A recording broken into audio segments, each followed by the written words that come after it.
Yesterday, Charlie Kirk was posthumously awarded the Presidential Medal of Freedom. I'm not even going to weigh in on whether that's appropriate. Trump gives that out like candy. He gave it to Rush Limbaugh and a whole bunch of other people. What I want to focus in on is how everything ultimately is about Donald Trump, even in an event meant to honor the memory and what Trump sees as the legacy of someone that was supposedly his friend, to the extent that Donald Trump has friends. He just can't make it about the other person. Here is Trump opening the memorial event by saying that people love the new Rose Garden as he redesigned it. What a psycho. This is please be seated.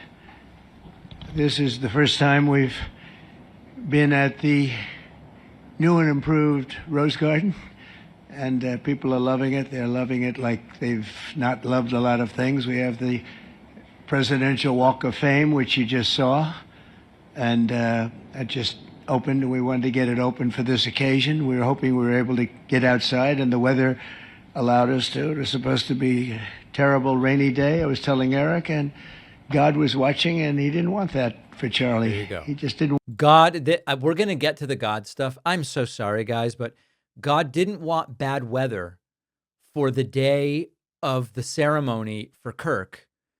But wouldn't we be asking where was God on the day of the shooting? I'm so sorry to ask such an indelicate question, but we're going to get back to that. But this is the real Trump. Okay, I'm going to show you what the real Trump is. Here is Trump at an event for someone killed by a gun, saying that Trump was able to turn at a good time when someone shot at him. It was an incredible thing Trump was able to do. Charlie Kirk, I guess, wasn't able to do that. Can you think of a sicker and more insensitive thing to say? Law enforcement fired sniper rifles at ICE agents and me, but I made a turn at a good time. I turned to the right. Charlie couldn't believe it, actually. He said, "How the hell did you make that turn?" I said, "I don't know." This is so disgusting, even for Trump. Now think back. You can tell Trump is really deeply connected to the killing of Charlie Kirk. The day after the killing, Trump was asked, how was he doing? He goes, "Oh, pretty good. Did you see that the construction has started for my new ballroom?" Trump opens this event by talking about how he redesigned the Rose Garden. And then he goes, "I was able to turn to avoid getting shot," which in the context of Kirk getting shot to death is just disgusting. Now, Trump later got distracted in the middle of his speech by sirens, and he talked about politically correct sirens. Anybody know what that means? Nobody. Listen to the beauty of that sound. Seriously. And that's the real deal sirens. They're not politically correct sirens. You hear them, they're about 3 miles away. That's great. What a beautiful sound. They're stopping crime. That's what they're doing. Not a politically correct siren, that's for sure. The other day I actually ate a politically correct Bartlett pear.